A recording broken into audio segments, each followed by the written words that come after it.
দর্শক, যুব এশিয়া কাপে পাকিস্তানকে কাঁদিয়ে টাইগারদের অবিশ্বাস্য দাপটে হেসে খেলে ম্যাচ জিতে সরাসরি ফাইনালে উঠল বাংলাদেশ। দর্শক, খবরে বিস্তারিত জানুন পুরো প্রতিবেদনে।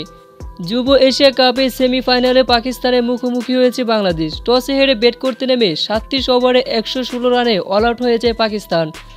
দর্শক, এক কথায় অবিশ্বাস্য বোলিং করেছে মারুফ। একাই তিনি মাত্র 24 রানে গুরুত্বপূর্ণ 4টি উইকেট শিকার করেন এবং 2টি উইকেট নেন আল ফাহাদ।